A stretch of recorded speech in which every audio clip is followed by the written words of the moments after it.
반갑습니다. 과사람 CMS 김지훈입니다. 오늘은 여러분들이 관심 있어 하는 부산시 영재원 수학 기출문제 분석 및 대비 전략을 안내드리겠습니다. 오늘 소개해드릴 내용으로는 부산시 영재원 전형과 지원 절차를 간단히 안내드리고 수행관찰 검사 기출문제 분석 및 대비 전략, 공제성 검사 및 창의적 문제 해결력 검사 기출문제 분석 및 대비 전략을 안내해드리겠습니다. 시작 전에 한 가지 질문 한번 드려볼게요. 우리 아이 여러분은 왜 영재원에 보내려고 하나요?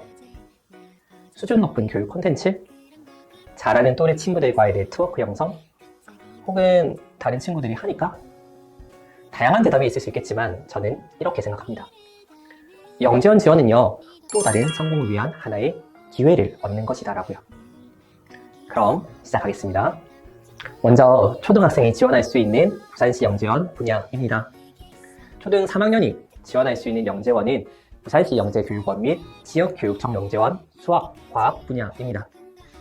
초등 4학년과 6학년이 지원할 수 있는 영재원은 부산시 영재교육원 및 지역교육청 영재원 수학, 과학과 이외에도 정보, 창작, 발명 등의 분야가 있습니다. 자세한 내용은 센터별 후속 설명회 및 모집 요강을 참고해주세요. 지원 시기는 보통 9월 초 GED를 통해 신청하게 되고 10월 수행관찰 검사를 통해 학교 대표를 선발되면 12월 영재성 검사 및 창의적 문제 해결력 검사를 통해 최종 선발됩니다. 부산시 영재교육원에 합격하기 위해서는 다음에 2개의 시험을 통과해야 합니다. 10월에 진행하는 수행관찰 검사는 학교 대표를 선발하는 시험이고요. 12월에 진행하는 영재성 검사 및 창의적 문제 해결력 검사는 학교 대표가 된 학생들이 모여서 보는 최종 시험입니다. 일반 전형으로 지원하는 3학년 같은 경우에는요, 반드시 수행관찰 검사를 통과해야지만 학교 대표가 됩니다. 그래서 최종 12월에 시험을 볼 수 있는 거죠. 4, 6학년 같은 경우에도 일반 전형으로 지원하는 학생들은 수행관찰 검사를 통과해야지만 학교 대표가 되는 것이 3학년과 동일합니다. 하지만 이전 연도에 영재교육원을 합격을 해 다니고 있다면 동일 영역에 한해서 특별추천 전형이 적용되어 성적에 관계없이 자동으로 학교 대표의 자격이 주어집니다. 다만 이 경우에 주의할 점은요, 당연히 GED를 통해 다시 지원을 해야 하고요, 수행관찰 검사 역시 학교에서 진행한다라는 점입니다. 지역에 따라서는요, 학교 대표 선발이 굉장히 어려운 학교들이 있어요. 그래서 3학년 때부터 영재원에 도전해 보는 것을 추천드립니다. 그럼 먼저 수행관찰 검사의 특징 및 기출 유형을 통해 어떻게 준비해야 될지 한번 알아보겠습니다. 수행관찰 검사의 특징입니다. 이전 5년 동안 큰 변화 없이 동일하게 진행된 부분으로요, 수행관찰 검사 문제는 큰 대문항 2문항으로 구성되어 있고 연결된 타래형 소문항 형태로 되어 있습니다. 시간은 90분으로 진행되고 있고 한 문항당 점수는 45점으로 배점이 되어 있습니다. 그럼 90점 만점에 태도 점수가 10점이 들어가게 돼요. 태도 점수는요, 학생들이 얼마나 성실하게 시험에 임하였는지를 보는 거예요. 문제가 어렵다고 해서 포기하거나 빨리 풀었다고 해서 놀고 있으면 안 된다는 거겠죠. 그래서 끝까지 최선을 다해 문제를 푸는 모습을 보여야 합니다. 문제의 특징으로는요, 모든 답을 찾는 문제와 여러 개의 답안을 중복 없이 적는 문제가 많이 출제되고 있습니다.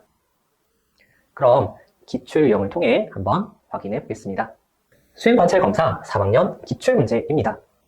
문제 1번, 다음 6개의 수를 곱해서 위에 표안에 있는 수를 만들 수 있는 수의 동그라미 표하고 15가지를 찾으시오 라는 문제입니다. 문제를 한번 살펴보면요, 1번 문항은 6개의 숫자가 주어지고 두 수의 곱으로 만들 수 있는 숫자를 15개 찾는 문제입니다. 숫자가 6개이기 때문에 곱셈으로 나올 수 있는 정답의 경우도 15가지이고요. 각 경우를 곱해서 모두 찾아야 하는 문제입니다. 이어지는 타령 2번 문제에서는요, 반대로 수표를 주고 6개의 숫자를 찾는 경우로 문제가 구성되어 있습니다. 2번 문항은요, 부등호를 이용해 수를 빈칸에 알맞게 넣는 문제가 출제되었습니다. 보기에 5개의 숫자를 주고 이를 부등호에 알맞게 넣어야 하는데 이 문제 같은 경우에는요, 부등호의 방향을 한 방향으로 정리해서 생각하는 것이 편합니다. 그래서 가장 작은 수가 들어가야 할 위치가 고정되고 나머지 숫자들 위치를 바꿔가면서 조건에 알맞게 배치하면 해결되는 문제입니다. 탈해형 2번, 3번 문항은요, 자연수가 아닌 분수의 형태로 나왔어요. 이 문제 역시 마찬가지로 부등호의 방향을 한쪽으로 정리하고 나서 생각하면 조금 더 쉽게 해결할 수 있습니다. 이번 문제 같은 경우에는요, 분모가 모두 7로 같아요. 그렇다면 분자가 클수록 더 큰 분수라는 것을 이용해 문제를 접근하면 좋겠습니다. 각 칸에 번호를 적은 다음에 1번, 2번, 3번, 4번을 크기 순서대로 나열하고 5번과 6번을 이 1번과 4번 사이에 이렇게 분수를 배열하면 문제를 해결할 수 있는 거죠. 3번 문항은요, 모두 분자가 1인 단위 분수로 구성되어 있습니다. 분자가 작을수록 큰 분수라는 것을 이용해 문제를 해결해야 하겠죠.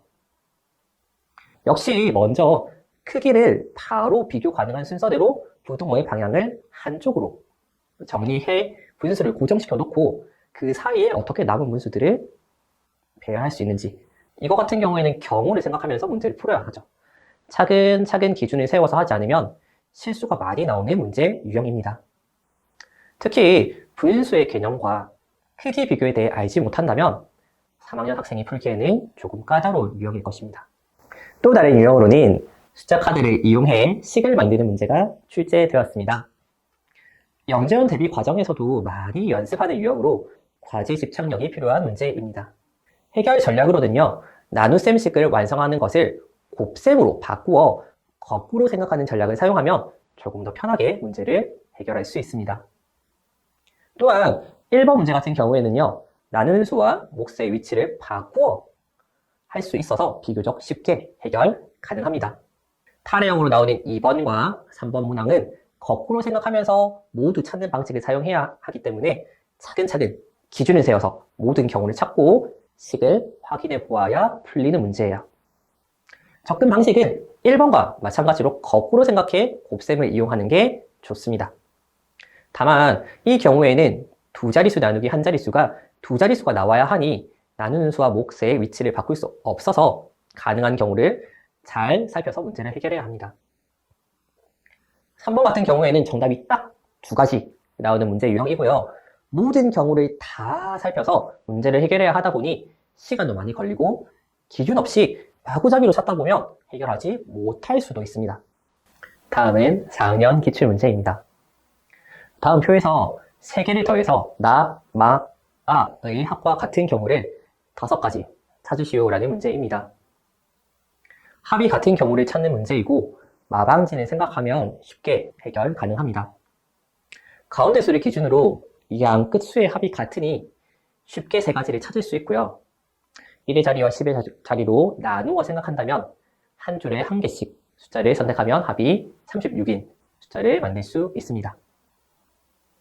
이번에서는요, 연속한 수의 합을 이용하면 쉽게 해결 가능합니다. 5개의 홀수개의 합으로 285를 만드는 것이니 가운데 수인 57을 기준으로 1씩 차이 나게 숫자를 만들어 나가면 15가지를 만드는 것도 쉽게 해결 가능합니다.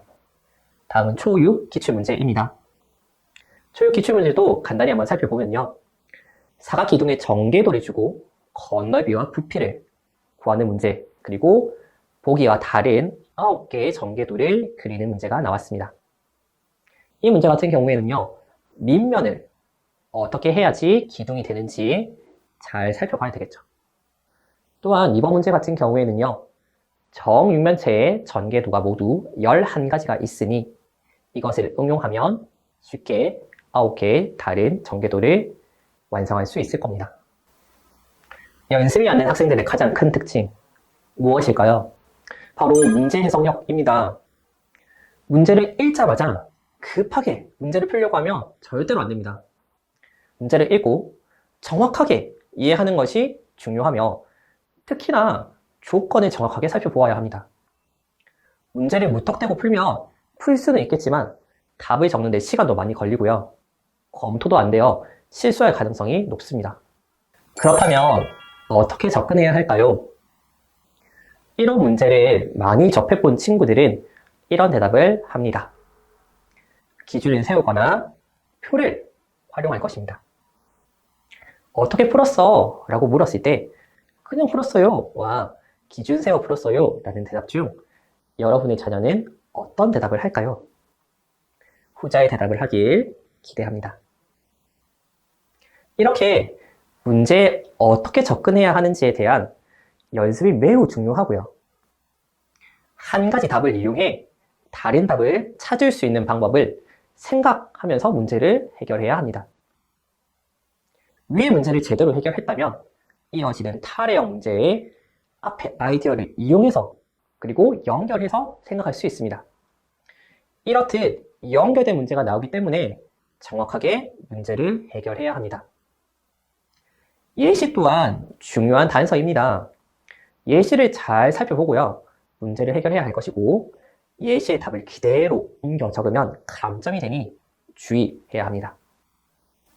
자, 그럼 대비 전략 요약 들어가겠습니다.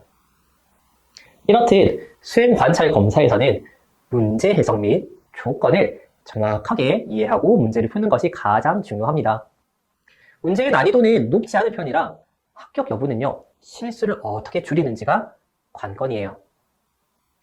탈해역 문제에서 처음 나오는 1번 문제를 제대로 해결하지 못했다면 연관된 문제도 오답이 될 가능성이 큽니다. 정확한 문제 해결을 통해 실수를 줄이고 시간 관리를 해야지 정확하게 문제를 해결할 수 있을 거예요. 그래서 이전 문항의 답을 이용해서 다음 문항의 정답에 접근하는 방식을 연습해야 합니다. 문제 접근에 대한 유형 연습이 필요하고 여러 가지 답을 적어야 하니 끝까지 문제를 해결하는 과제 집중력이 꼭 필요합니다. 그래서 과사람 CMS 학원에서는요, 최소 3회 토요일 실전 모의고사를 통해 학교에서 진행하는 것과 동일한 방법으로 실전 연습을 하고 있습니다.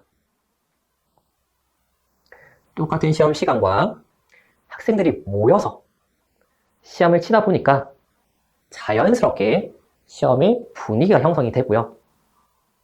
이 분위기를 통해서 처음 겪어보는 긴장감에 대한 대비할 수 있다는 겁니다. 다양한 문제 유형을 통해 문제 해결력을 연습해보고 모의고사를 통해 실전 감각을 기른다면 실수를 줄일 수 있기 때문에 영재원에 도전하는 친구들이 반드시 경험해야 할 부분입니다. 다음은 영재성 검사 및 창의적 문제 해결력 검사입니다.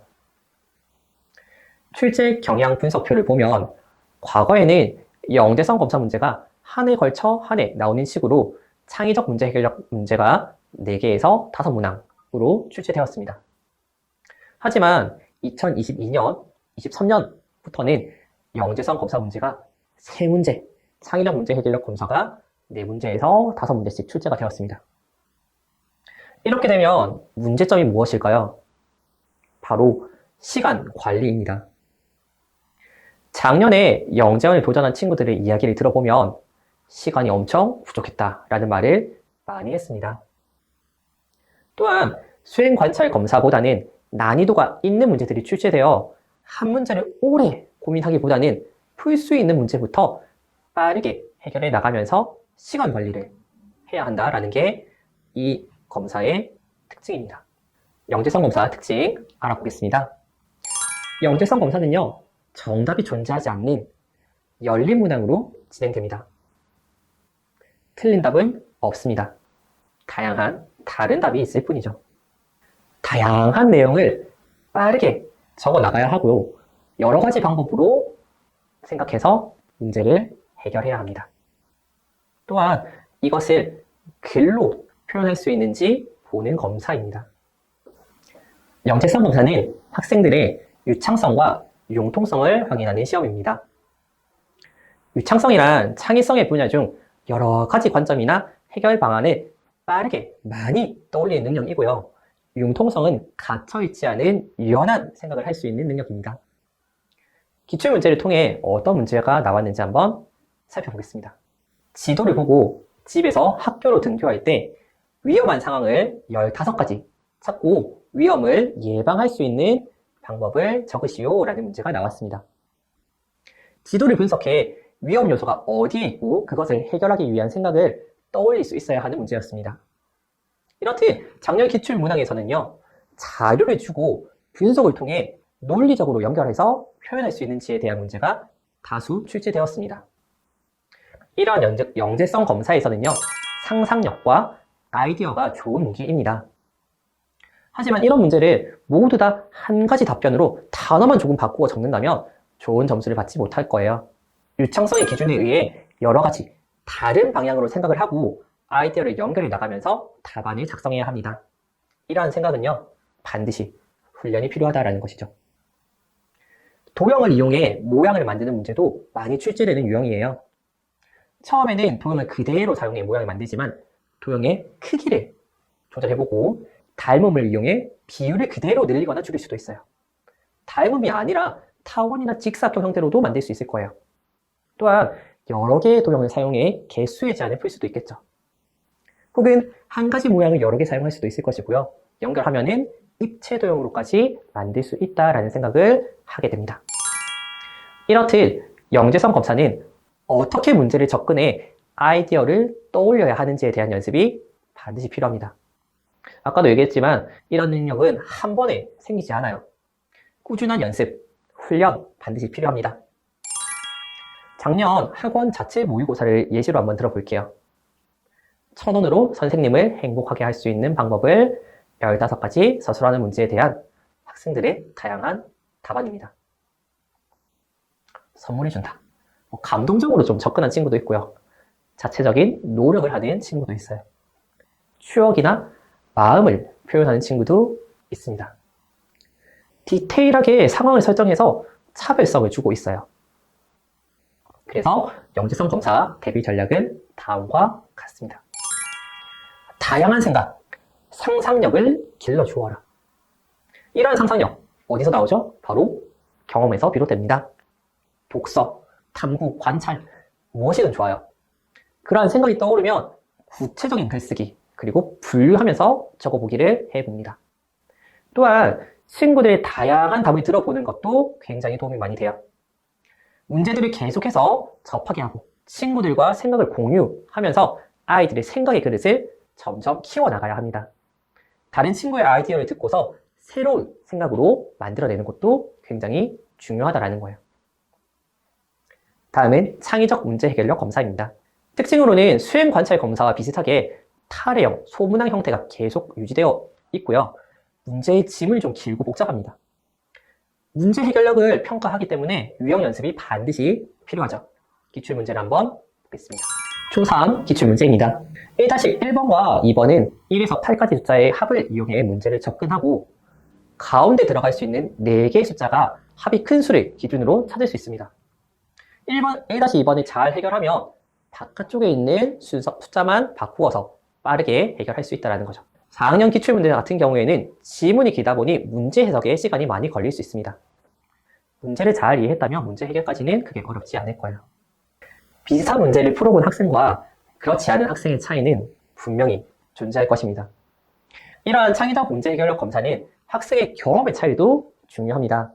이런 유형을 경험해온 친구는 이러한 문제를 고민 없이 바로 적용해서 풀 것이고 그렇지 않은 학생들은 한참을 생각해야 합니다.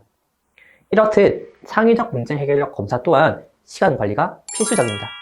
또한 다양한 유형 연습을 통해 문제 해결력도 갖추어야 합니다.